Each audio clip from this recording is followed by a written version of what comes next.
Well, hello, my friends. Welcome to the Ever Better Talk Show. It is our first and last live pre-holiday Ever Better show. I am Wanda J. Prowell, your high school and parenting educator, author, and facilitator, bringing you issues of the heart for the young and wise on the Ever Better Talk Show. Hey, God is good. He has blessed us to be alive in the last month of 2020. Oh, we can thank Him. Let's just thank the Lord because so many are not with us today. And my heart goes out to all who are in bereavement. But regardless what is going on in your Christmas holiday season, even if things are not the way you want them to be, just to be alive is a good reason to rejoice and to give the Lord thanks. Well, look here. He has blessed us to be alive, and yes, we thank Him. As others are joining our show today, we all know that Christmas is different this year.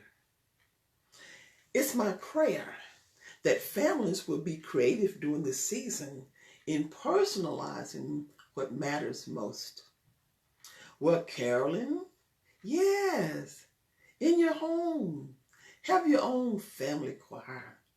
Sing the carols, the Christmas gospel, even have some musical instruments, if you will. I know those little ones, just give them a pot and pan and a spoon. Oh, yeah, they'll beat the pans to beat, or even with the jingle bells. Well, with your family movies, what about a cookie bake? Yes, baking cookies and decorating cookies. That's one of my favorites, even before the pandemic. And the family narrative, remember in the Bible, well, it's in Matthew also too, but in Luke's 2nd chapter, that's the Christmas stories. And your little ones, even the teenagers, you all can have, someone who is going to be your reader, your narrators, and others can just act their part as you prompt them. And you can have a lot of fun and take pictures as you do that. And this will end up being one of the most joyous, most memorable holidays of all. The Bethlehem story. Well, and over the years, in years to come, sharing your joy of the COVID-19 Christmas will be a very special part in all of your hearts. The holiday is also a great time for families and high school seniors. Yeah, the high school seniors, this is a great time to upgrade your family albums, because if your high schoolers are like my children, when they were seniors, a lot of the family, the family album lost some pictures when they went off to school. So if you start right now, everyone will have their own copies of whatever photos that they desire. And with technology, that makes it easy, But everyone should have their own family photo album. This would be a great time to compile that together.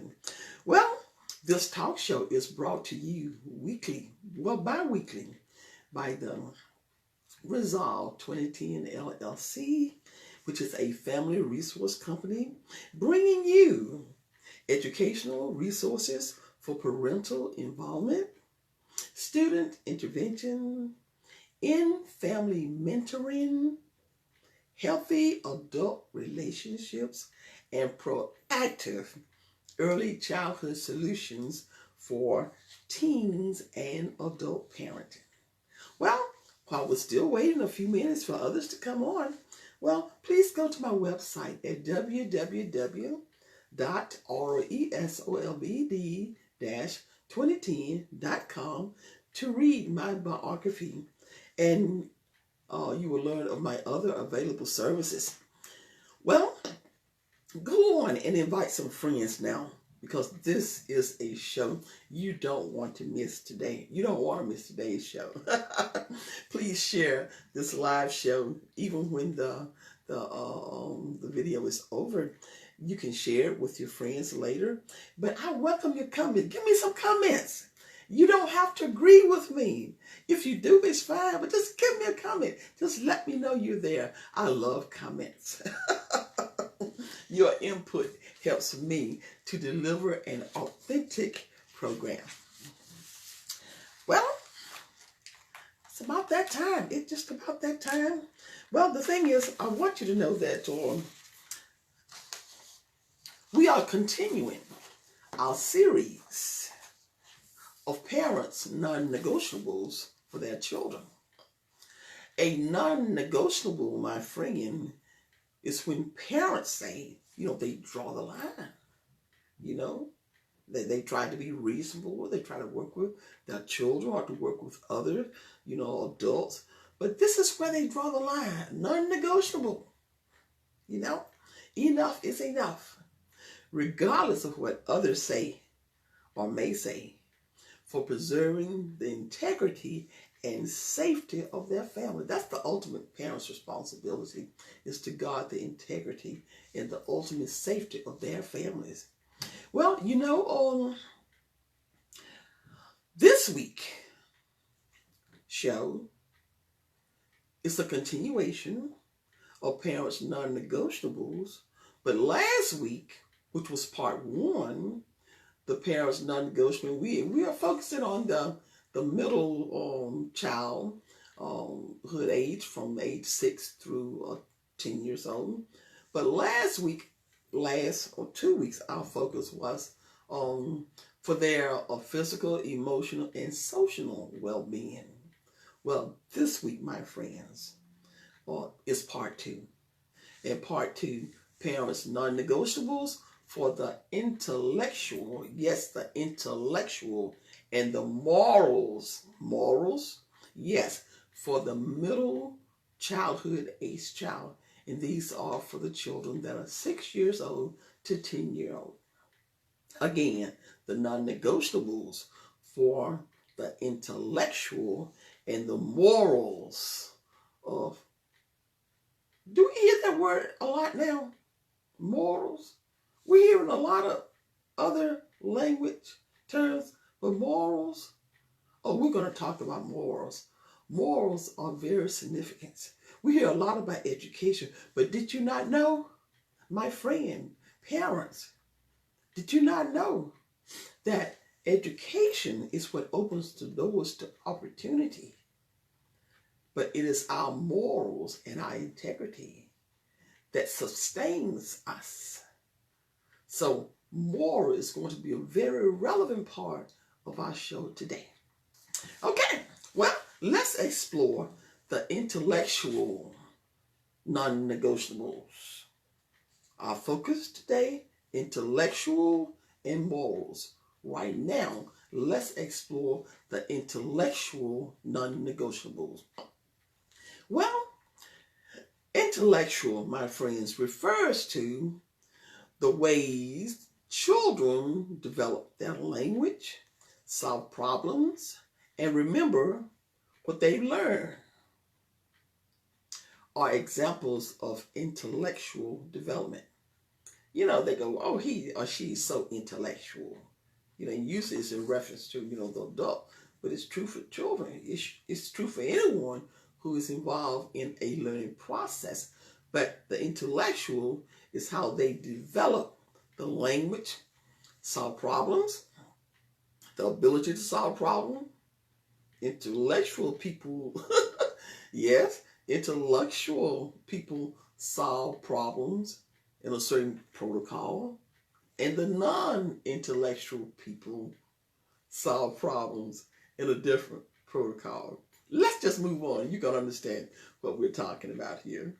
But this is where intellectual is where children, and keep in mind now, we did say some time ago, the 6 through the 10-year-old, this is your most focused or childhood period, because this is the foundational stage that you are putting things in place that they are going to expand on through the rest of their adolescent years. So here, intellectual is where children learn how to think And not just think, but and to remember. Intellectual, we're going to teach children how to think and how to remember. Remember is important because, or in a regular classroom, I've taught for many, many years. I said that many times. But, even if parents, if you're in a morning church service or worship or whatever you listen to, you can hear all the information coming, even get involved, the clap of the hands or have fun laughing. Then, about 2 hours later, then, the question may be asked, well, what was said? You go like, I don't know. So remember, it's going to be a very critical part of the intellectual process. Well, I can tell you if someone is intelligent, or how can we determine if someone's intelligent? We talked about intellectual, now we're going to talk about intelligent. How can we determine if someone is intelligent? Well, an intelligent person knows that more interactions equals opportunity.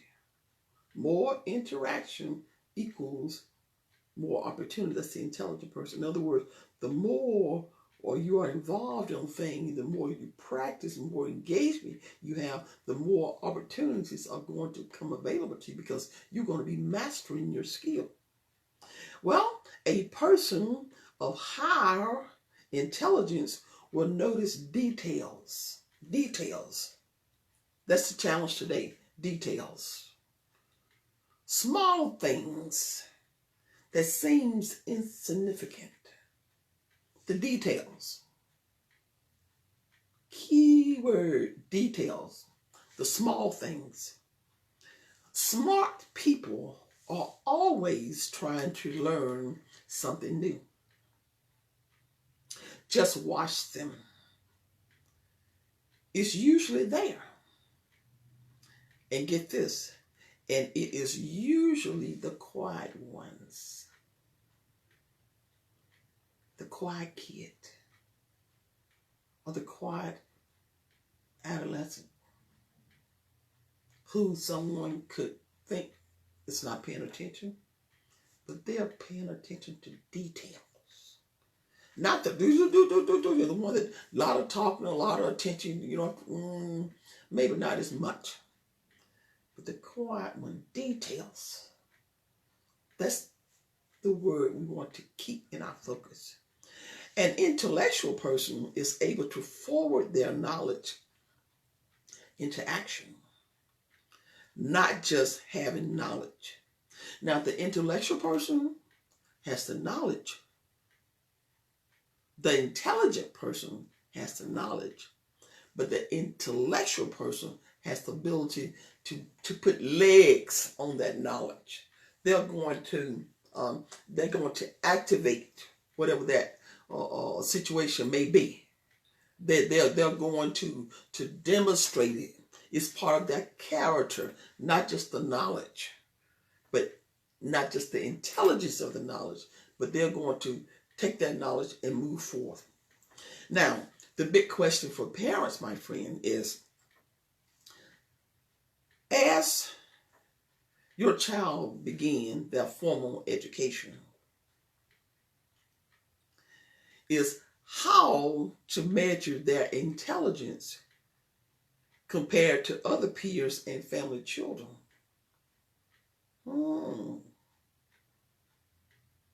Well, I'm going to just tell you a little secret to start off with. Comparing children is not a good thing. It's good for an assessment of how you can refresh or add to or complement their skills, but never to the point of put downs. But this is an excellent time to remind parents to please go to YouTube. If you go to my YouTube channel, I have this video of how to recognize leadership skills in children K through 12.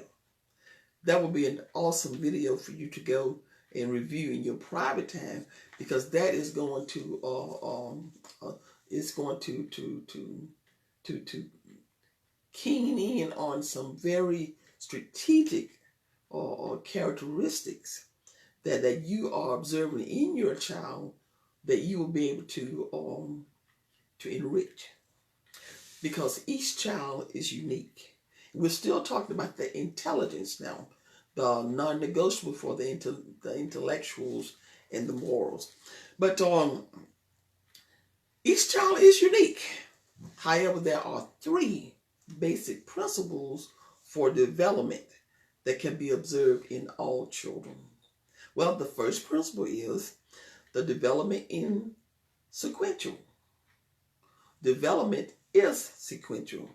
Well, that means that you will try out what you try out for a hockey game, and you don't know how to skate or ice skate.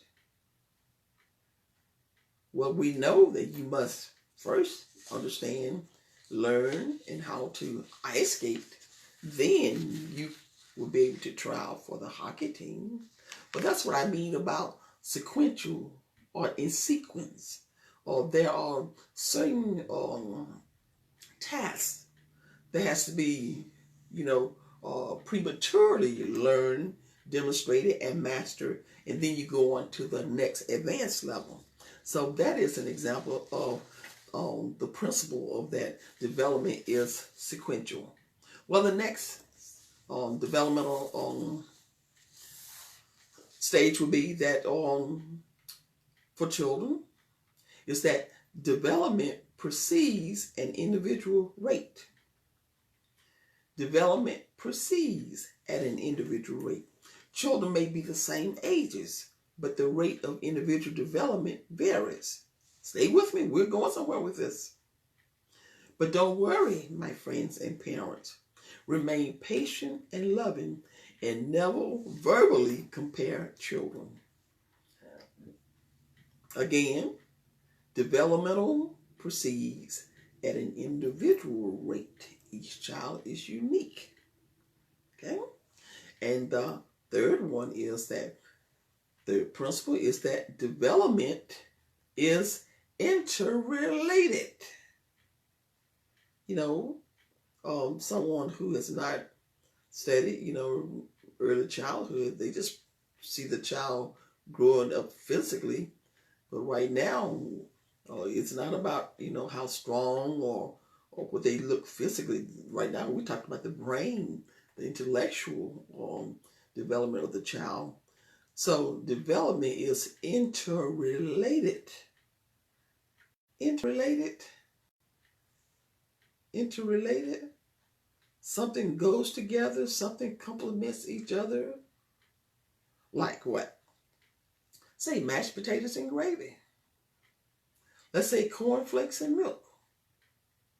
So interrelated simply means that a child's develop intellectually. Say if a child is developing reading skills, which encourages his or her emotional development. You have an emotional response to what you read. It could be funny, it could be interesting, whatever the case may be. But what you read is stimulating or your emotions. But on the other hand, suppose that a child's learning disability has difficulty with reading. A child who has a reading disability is having problems with reading. But if this child feels discouraged and is teased, which is a no-no, which is teased by other classmates or other family members, he or she emotional and social development can be affected. So teasing a lot of time is casually done among family members and friends, but teasing is not a good thing to do for children who are struggling intellectually. Well, but you want to stay positive now, because the fourth principle is that development continues throughout life. So even though a child may not have progressively master or a particular principle at a certain age, or it does not mean that learning has ended. They are able to continue to progress throughout their lifespan. But there are two factors. We still, I ask the question now, how many parents or do you want smart kids? Keep in mind, intellectual, cognitive, thinking, recall, remembrance, all of this is taking us to the point where we're going to be able to answer that question with many, many considerations. But there are two factors. When parents, friends, begin to compare children, or this cousin to that cousin, and, or teacher compares one student to another student as to what their intellectual success is, there are two major factors: heredity and environmental. Heredity, environmental. And parents, when they think in terms of their children, sometimes parents can be a little selfish because, they may just want to think that all their child's characteristics may come from a single parent. But no, it's a combination of both parents. So heredity, these are the genes and the chromosomes inherited traits from their parent. So that one child has inherit intellectual traits from their mother and their father, whatever that may be. Sometimes there are some disabilities, sometimes there are not. Sometimes there's accelerated talents, but still heredity. Let's look at environmental. Environmental refers to all the conditions and circumstances affecting a child's personal life. All the conditions and the circumstances. Conditions, home environment, not just the physical environment, but the emotional environment, whether or not it is peaceful, loving, argumentative, or even fear, or warmth, temperature, or whatever the case may be, abuse. All these factors goes into the environment. And keep in mind, it is the heredity, the chromosomes and the genes, as well as the environment, all works together to they have a direct relationship in developing the child's intellectual ability. Well, studies suggest that a child's intellectual ability is influenced by both hereditary and environment. So when a child's doing his homework or a report card, all this goes into play. Heredity and environment. Stay with me. Now, parents, you have a better understanding of how important it is for parents to understand and to relate to the uniqueness of each child and not be critical of their developmental process. I truly believe that every child is gifted and talented. God made us that way. He's a just God. Everyone, every child, no matter what it looks like, they have certain gifts. And I say gifts because many are talented and gifted with several gifts, but in their own unique area. That's why, again, if you go back to my YouTube channel and hear that video on how parents to recognize what the leadership skills in their children, it's going to go back and highlight those everyday characteristics that you might have been overlooking as we move forward here. But parents of special needs children, this is key. Parents of special needs children are able to share countless testimonies of how their child excelled only by them nurturing them with love, patience, accountability, engagement, and consistency. The secret is the child cannot do it alone. When parents are there to support, to lovingly support and be engaged and consistently engaged with our children, miracles happen. As children do their homework, it is important that parents know that children learn differently. There are 3 different learning styles, and you can Google this, parents.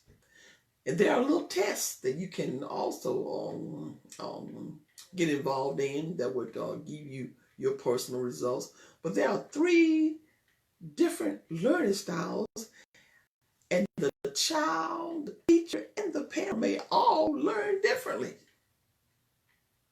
And when I was teaching, that's one of the things I did at the beginning of school. There's this little assessment that I give my students, and I'll learn what all their learning styles are. It could be different from mine, but the thing is, for parents as well as myself as teacher, it's not about how I learn. If you're working with your child, it's important for you to understand their learning style, and then you've got to conform to teach them and to assist them in the way they learn best. And at the same time, too, you may have 2, 3, 4, 5 children, and each one of them can learn differently. So it's important that you know this, because you just cannot assume that kids can work together, or when you assist one child one way, that they're going to be getting it and be successful in school, because each one may learn differently. But the 3 learning styles, well, and let me caution you now that no learning style is effective until all the distractions are removed. Distractions. Well, those distractions are the music, the dancing, the whatever the case may be, the television, whatever the case may be, or the learning environment. The conditions are favorable for learning. Okay, the 3 learning styles. First one, the visual learners. And the visual learners, and these are the ones who need to write information down in order to learn and remember. Back in the old days, when the teachers used to, those spelling words, they would say, write these words so many times, This is for the visual learners, okay? And the visual learners also learn by flashcards, whether it's numbers, whether it's questions, whatever the case may be. But they must see it, okay? The markers, the charts, the posters, they learn by seeing. They can see it. In other words, if you're just talking to them, they're not going to remember it. And that is an auditory learner. An auditory learner is one who must hear it. They don't have to see it, as long as they can hear it.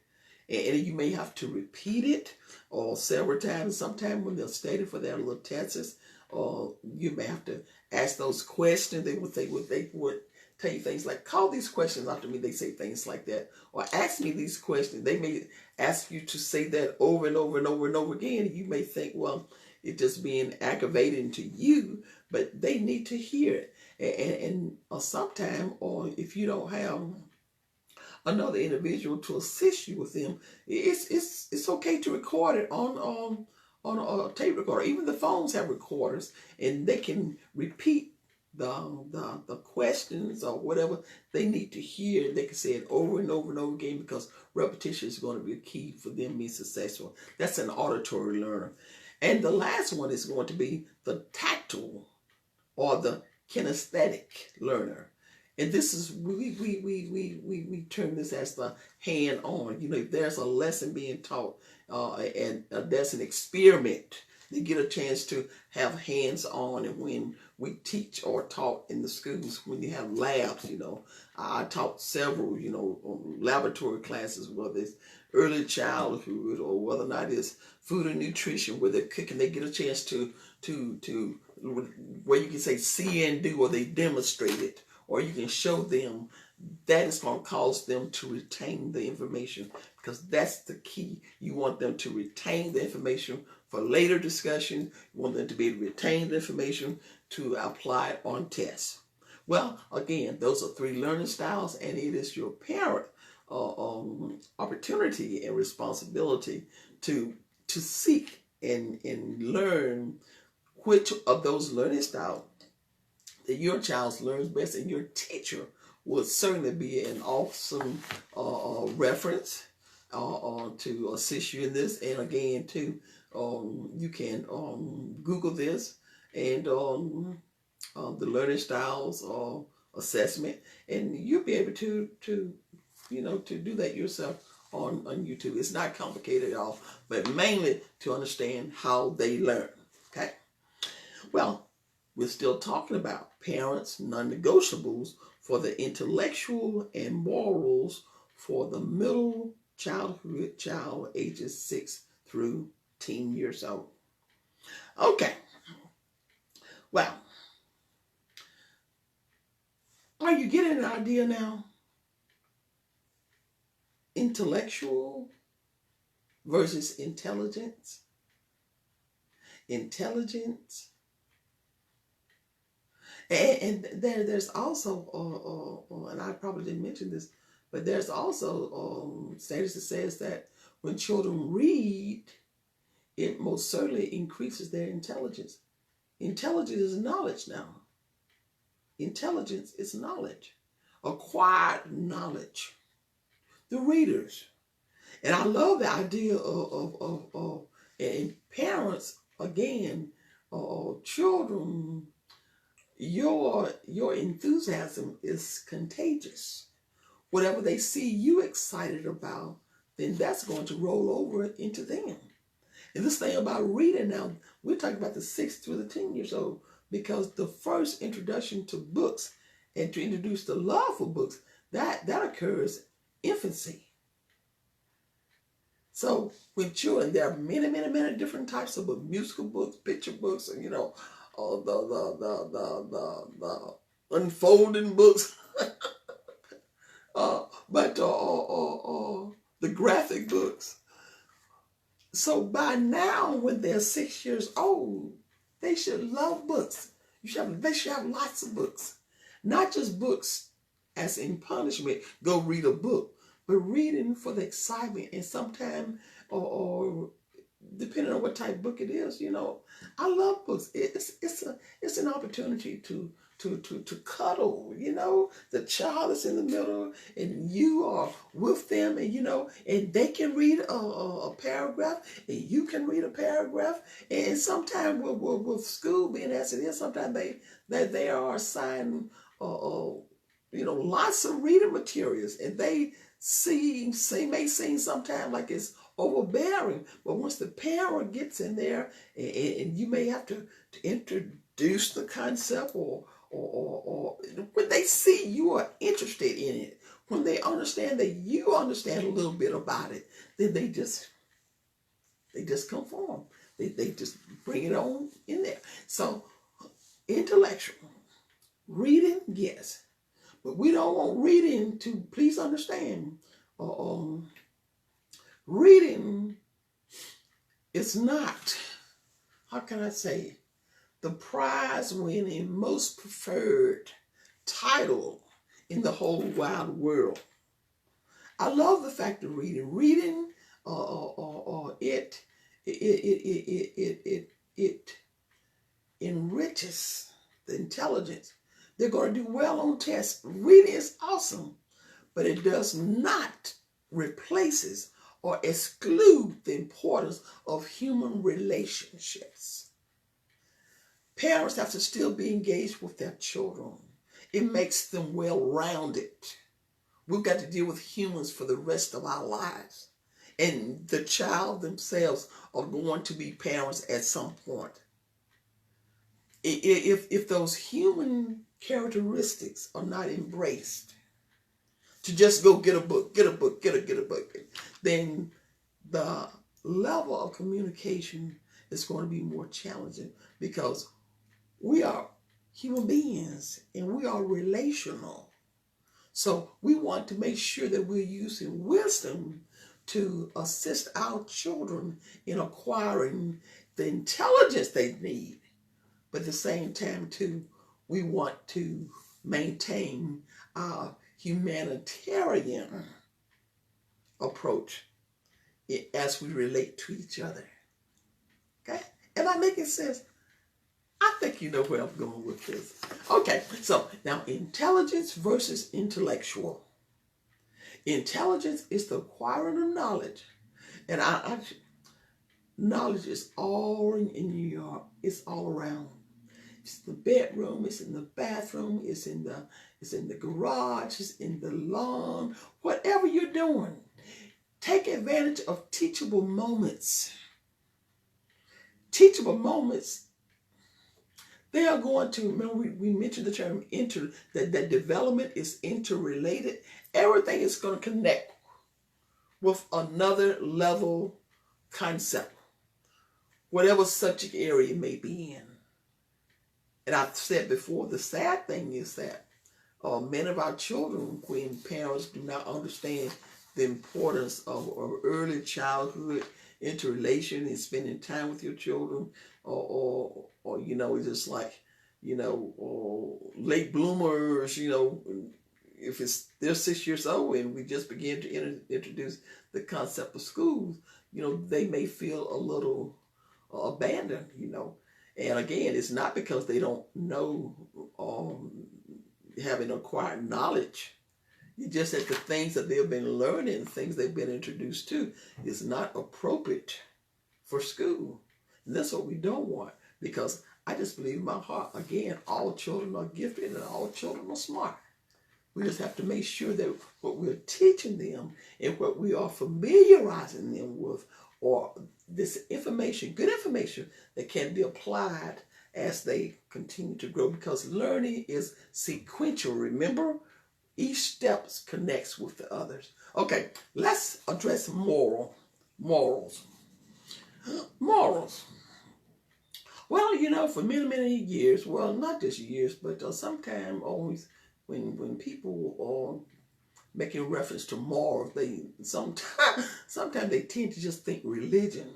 Morals. Oh, you don't do this. Oh, we don't do this. Oh, we don't do this. Oh, we do this and we don't do this. What? Morals is not just religion. Religion is just one aspect of it, just like going to school. Math, English, and science, all those are different courses that, you take while you're in school. But religion is just one of the morals. There are lots of different morals, but the definition of morals that we want to bring home today is that morals is the process of parents teaching children to distinguish right and wrong, or right from wrong. This is a moral development. Even infants and toddlers understand some basic no-nos. No, no, no, no, no, no, no, no. Certainly the 6 through 10-year-olds can be held accountable. Don't you agree? Oh, he's just a child. They're just children. Oh, no. They have parents. So it is the parent responsibility to teach the child the morals, the rights, and the wrong. And hear my heart in this. There aren't any excuses, because there are consequences for every action. And as parents, it is our homework is to prepare our children to live and to be taught in an environment where there will be accountability and harmony. But the age does not excuse it. That's why parents, such as yourself and myself, these are tools we are held accountable for giving our children. And if we neglect to do it, don't think it's important, yes, there's going to be some consequences for work that has not been done.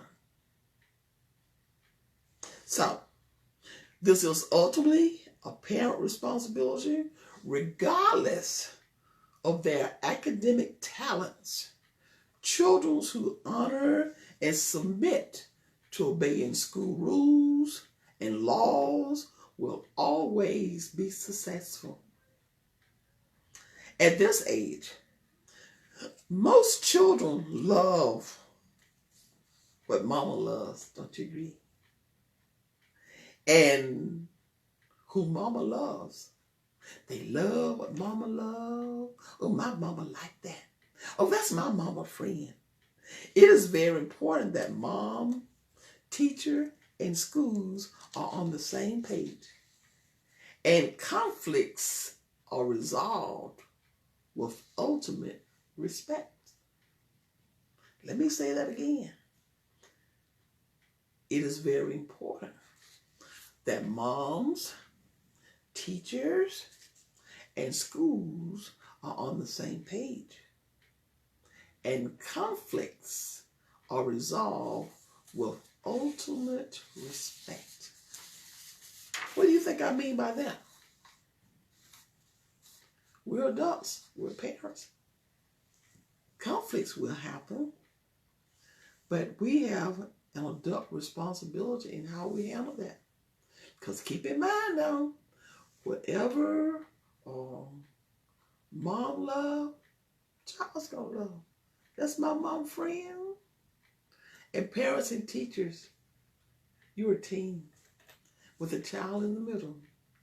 So if there will be any discrepancy, we've got to handle it in a really, really respectful way. Because we can't badmouth each other. That's what I want to say. We've got to solve the problem outside of the child's ears. Because we both, our heart together is to help them be successful. So that being the case, we want to make sure that we resolve whatever the issues are in a professional, loving manner. Well, let's move on. Okay, now that I have shared with you the basics, the basic information concerning the intellectual intelligence, and intelligence is acquired information, and once that information has been acquired, then how you display, how you interact with others is going to be a showcase of your intellectual ability. Intellectual, yes. Intellectual people. This doesn't have anything to do with religion. We're talking about intellectual.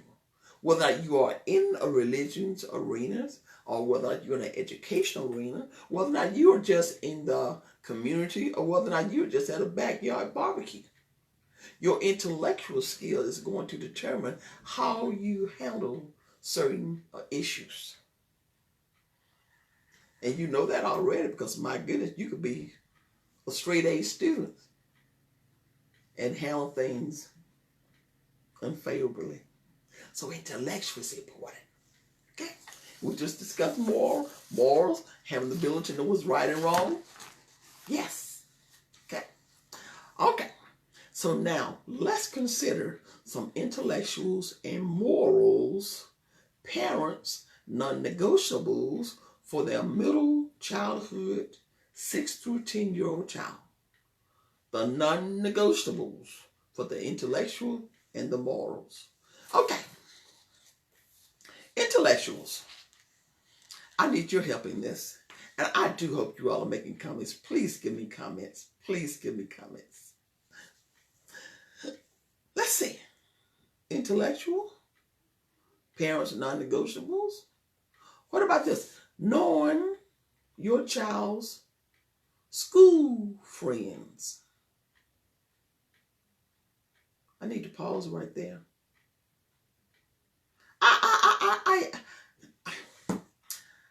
I don't mean to bore you, but I keep saying I've been teaching for a long time. I am not sharing with you a myth. This is the real deal. Parents, whatever your professional or affiliation may be, or your religious affiliation. You may be a bishop. You may be an elder. You may be principal or an educator in another school. Doctor, lawyer, whatever the case may be. Do you know your child's school friends? Again, your teacher is your best friend. And being engaged, having the conversation, you just got to start paying attention to it. Because do not assume that, that your child school buddy is the same character of the child that you used to see on weekends or at night or on Sunday. That's going to be very key. Okay?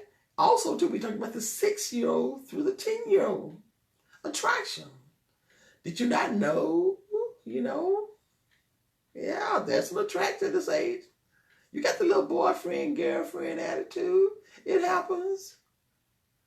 Or the study, in other words, when they're going to school, is academics on their mind. But it happens as early. I've seen it. High school, I said I'm a high school teacher. I worked in elementary. I am a professional or early childhood, preschool, kindergarten owner. But I've had the joy of also working with the elementary schools.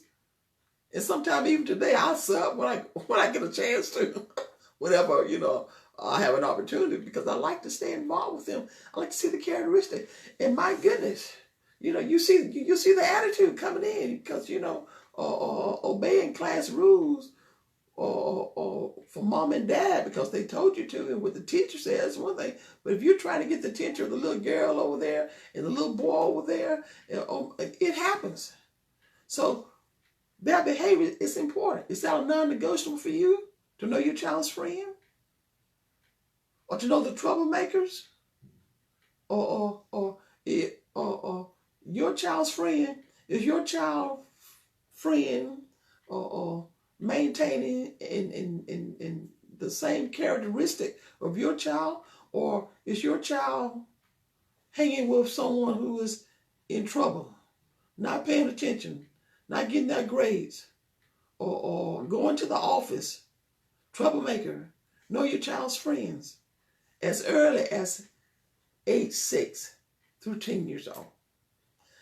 Well, and it's important because whoever become friends during those days, they remain friends for the rest of their education career, their graduation. What about classroom ethics? Respect and obey the teacher. Okay? There could be a nice, sweet little child at home. Everybody on Sunday, think they're just as sweet as they want to be. But what are they like in the classroom? Is that a non-negotiable for you to have communication with the teacher? And you really ask the teacher to be honest with you, because a lot of time, out of the heart to be respectful, they would be a little timid, and give you a rosy colored glass. Okay? What about disruptions? Mannerism? What is your child like in the classroom? And again, their friend is going to be a very integral part of this. It's important. Is it important to your child to be popular? Is that their character? Do they want to fit in?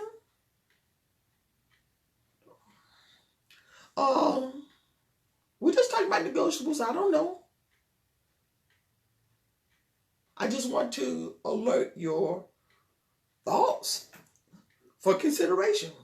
What about disruption, mannerism, to get attention? I've heard them say all the time, there could be massive disruptions. But they go like, but I did my work. I did my work. So it's important for them to just do their work, get an A, get a B, get a 100. What about their behavior in causing others to not be able to learn, or the teacher not being able to teach? Is that important to you? But I did my work. I got A. Assignments, work completed on time? Or do they share their work?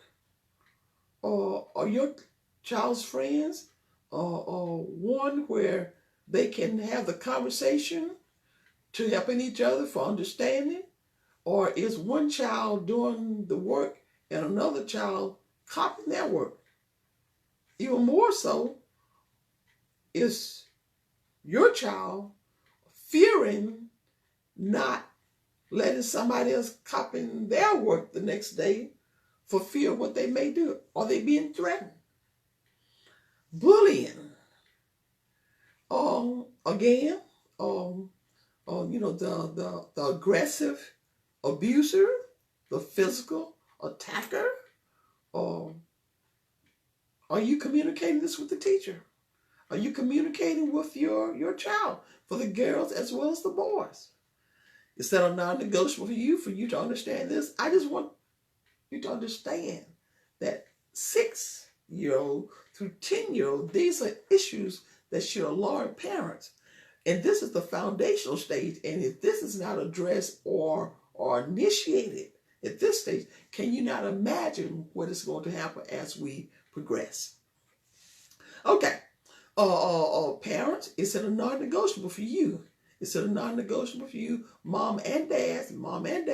Is it a non-negotiable for you that or whether or not you and the child's mother are together, married or separated, or the case may be? But is it important to you that both parents, and I say this because I know this is true, whoever has the custodial rights, sometimes it can be joint custody, but with parents working together for their kids, are you both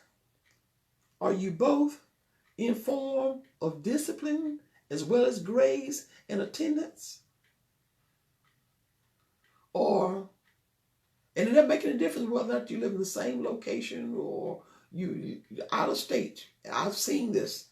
I've seen it where both parents came to parents' meeting and on the contact as far as grade. We're living in the age of technology now, so it's just a click of a button where information goes, to parents.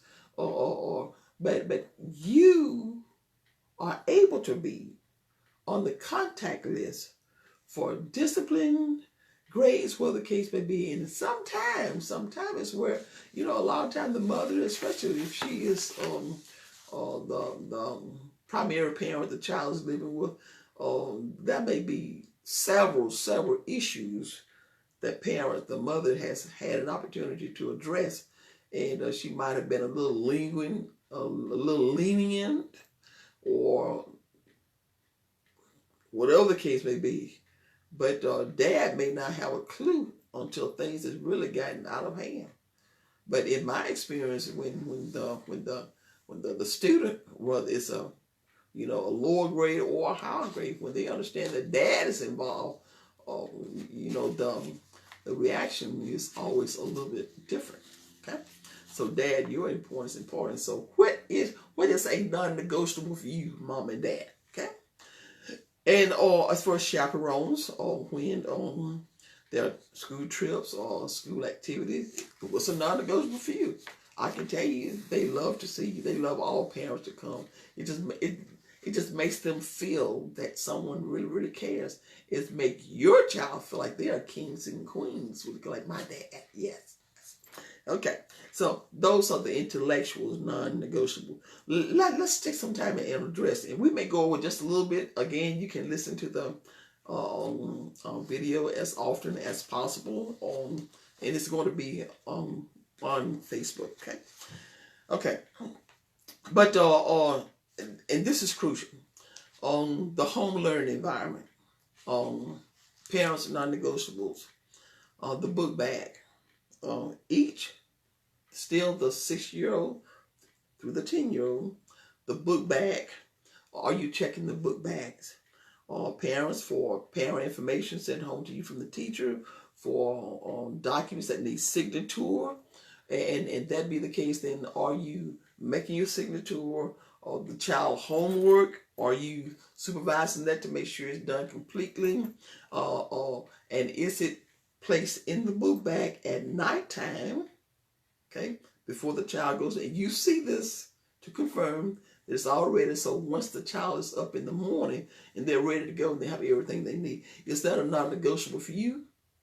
Or would it be just like, oh, did you do your homework, or did you do this? And, okay, there's no validation proof of you seeing or have seen anything. Is that a non-negotiable for you? This is for mom and dad.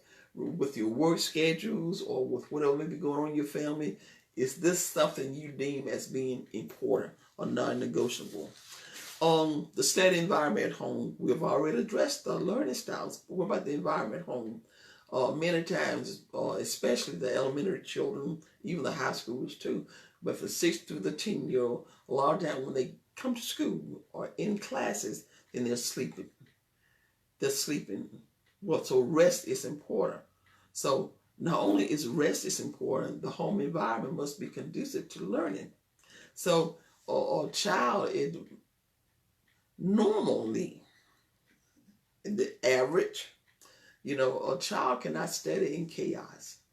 So when there might be some conflict in the family, in the home, I understand it happens. Please be considerate in how they are handled, how you manage it.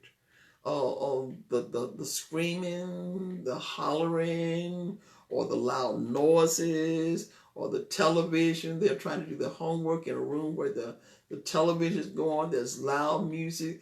There may be visitors over. I don't know what the case may be, but just know that wherever the child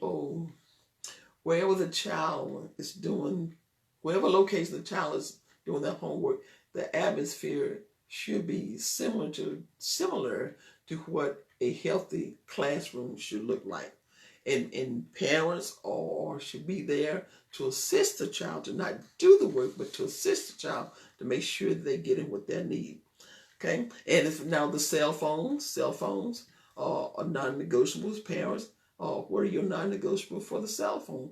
We talked about the 6-year-old through the 10-year-old. Are they going to have that phone all night? And you won't be surprised. You already know this, but it amazed me. And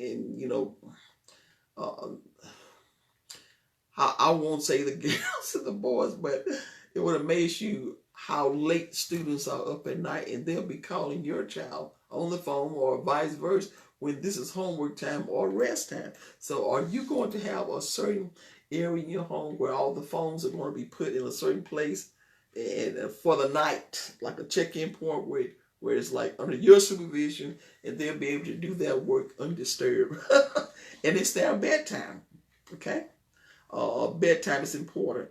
And 2, is it a non-negotiable that you have a contact number for the teacher? And your friends are so important, because if your child have a friend of the same goals and intention, that means that child had a problem with a math problem or a certain assignment, they'll be able to call that friend, or you call that friend's parent, and you'll be able to communicate. But if that child or friends does not have the same goals, then it could be very, very differently. So teaching your child and guiding them how to have selective friendship. We're not talking about not loving anyone. We can be cordial, and we can be loving, and we can be kind, but at the same time too, they've got to be able to make decisions which is going to bring them progress.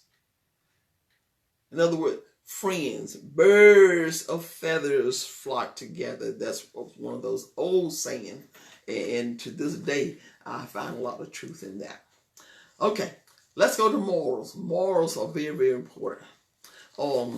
Morals, and they said that morals are teaching a child the ability to know right from wrong. We're going to take a little different twist right now. So just stay with me. Just stay with me. Of course, your non-negotiable is going to be whatever you deem as being right and wrong in your house, and also how rules in your house are going to affect them in school, in the community, and even laws. Because, truth be told, there may be some right and wrongs or regulations and guidelines that are okay for home, but it may not be suitable for success in community, school, and just the law of the land. So parents, we want to make certain that we're giving our children, good, thorough, legal information that's going to bring them success. Okay, right now let's talk about morals. Well, morals. The most important thing, child protection. We talk about right and wrongs. Child protection. Bullying. Yes, as early as a matter of fact, bullying begins there's some characteristics of bullies even in kindergarten, more or less in the 6 through 10-year-old. But right now, our focus is the 6 through 10 years old, and I want parents to understand that is a reality. But it is important to effectively teach a child resilience when their parents won't protect them. Let me say that again. Is it important for parents to teach their children resilience when the child is not being protected by the parents? The resilient is when you are like a rubber band. You expand it, you pull it, and you let it go, and then it retracts. Or when you bounce a ball, you bounce it, it comes back. So we are all cool, and it sounds very loyal to go, well, just turn your head, ignore it, just keep, it's going to be all right. We all got to take something some days. That's the type of resiliency that I'm referring to in reference to bullying. In other words, how much of it can a child take? For their safety, we talked about their physical health, their social health, their emotional health, and then here we come with intellectual and more. In other words, how can a child learn? How can that child sleep at night? How can that child have a positive self-esteem when bullying is an issue? Bullying begins at various stages, various integrals.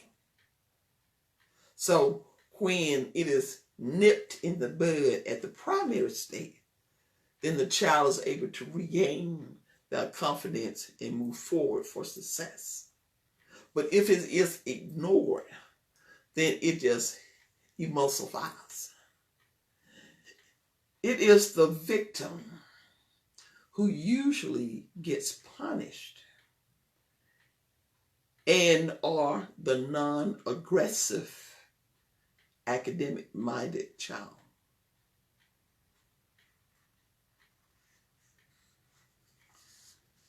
This brings home wants versus needs, income, fine clothes, weekend and after-school activities. None of these rewards compares to leaving your child in an unsafe environment for torture and humiliations. This is not teaching a child resilience. It attacks their self-esteem, academics, and will to live. Even the Bible says in Ephesians 6:4, Fathers, do not provoke your children to wrath. Instead, bring them up in the discipline and instruction of the Lord. Some parents may feel in cases like these, when their child is telling them over and over of the issue that they're dealing with at school, and this is for males and female, the sweet little girls, the little boys, and parents are trying to go to work or trying to do all these other things, and sometimes they may call the teacher or they may call the administrator, and bottom line is very little is done. The child keep repeating the same discomfort, the stress. It's going to be okay.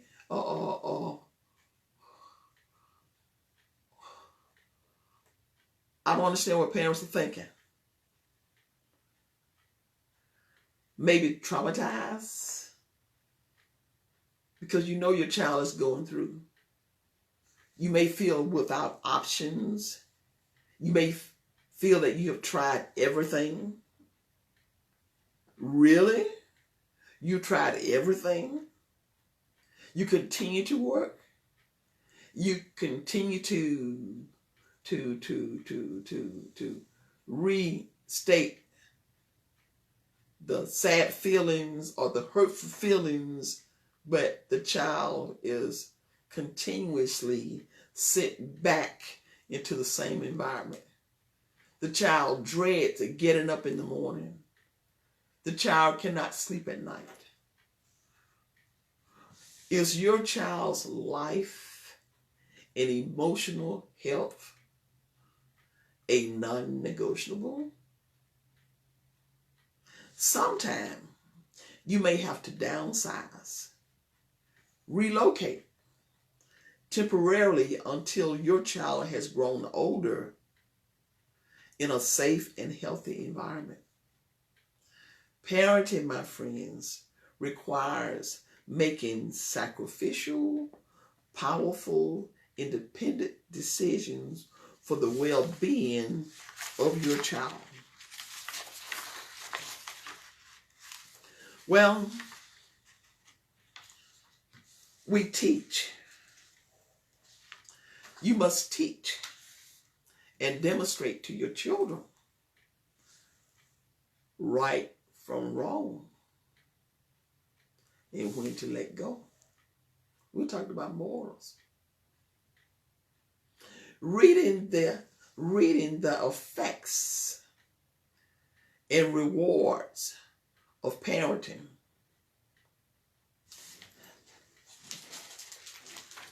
This book right here. Reading the effects and rewards of parents, wants versus needs. In this book here, will give parents life-changing scenarios for guiding successful students. Our time is about over for today, but this book will give you more real-life insight for strategies for helping your child be successful during these difficult foundational states of their education. Again, the non-negotiables for the middle childhood age child for ages 6 through 10. Please hear me. Nothing hurts a child more than being able. Nothing hurts a child more than not being able to call their daddy when they hurt. The most powerful statement a child can make. I'm going to tell my daddy. I'm going to tell my daddy.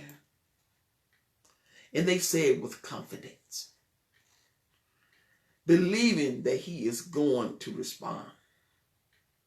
Dads, kids know when you don't want to be bothered. Your kids know. You may not be living with them. You may be of a distance. But they know when you don't want to be bothered. And others do too. That's why the horrors continues.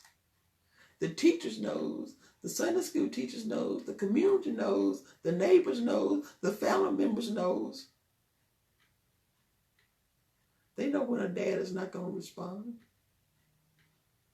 Believe me, this has nothing to do with the status of you and the child's mother. Just show up for them.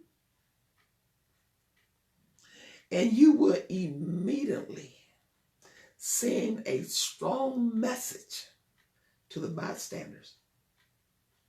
Believe me. You'll send the message that they are important and that you are their protector. Even if you were going to a teacher's meeting, you and their mom, you don't have to say a word, just by your presence. I know what I'm talking about. I've seen it too many times myself. When that dad walks in, he doesn't have to say a word. He'll look. Mom can do all the talking, or he can go there by himself. But when dad shows up, believe me, there's a different atmosphere. And your child has such an inner strength. And everybody else is looking. Oh, that's his dad. Dads, can you say that Santa Claus is coming to town? Oh, yes, Dad. You are the Santa Claus that can turn things around. Other adults, family males in the family, you should be a supporter to the other children who are without dads in your family. There may be some strong mothers out there who are willing to stand their grounds. Mom goes, I take care of my kid. I don't know where the dad is, or whatever the case may be. But please know, moms, in a child's mind, if at all possible, they want to hear from dad. They want others to see their dad. For them, it's a territorial statement to be proud of. Well, sorry, folks. We're out of time. But you may continue to read Wisdoms That Work when you buy my book, School Readiness, Wisdom That Works. You may continue to read more from that book and more. And I wrote it specifically for moms and dads who are on the run. You won't regret buying this book, even if you're living in a different location, out of state. You can order your copy today and get it in time for Christmas if you purchase it at the flat rate. No taxes, no shipping charges, the flat rate, just $12. And if you would like this copy, just go in. You can look on my page there or Cash App. Otherwise, all books are available at my online catalog at my website, www.resolved-2010.com. And there you also see the Cash App, and there's a PayPal there if you like to. But yes, or if you order it through the Cash App, and you can have your copy for the Christmas holidays. Our final show is scheduled on the Ever Better Talk Show. Our final show for the holidays is scheduled for Friday, December the 18th.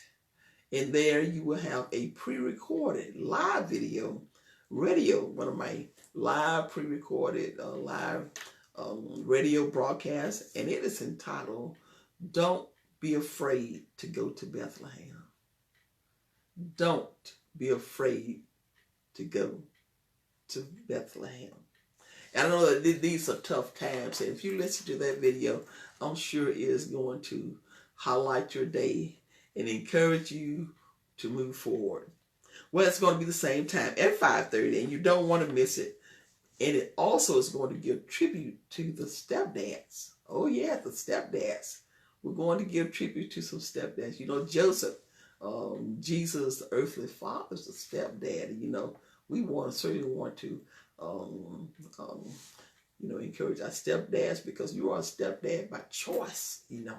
And we honor you for that. So make sure you are listening to that broadcast live video, and it's actually on YouTube now, but I'll make sure it's on Facebook Live for December the 18th. Again, don't be afraid to go to Bethlehem. I pray that all of you have been blessed by each of my professional bi-weekly presentation designed just for you and your family on the Ever Better Talk Show. If you desire, my friend, to share a holiday appreciation to me and this show, well, please donate generously on my Cash App. And my Cash App is the $ Wanda, WANDA, Prowell, PROWLLJ. That's it. $ Wanda Prowell J. That's my Cash App.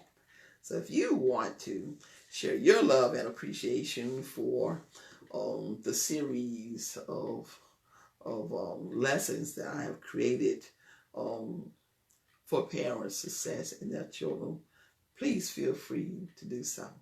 And my heart has been at all times for the successful lives of our children.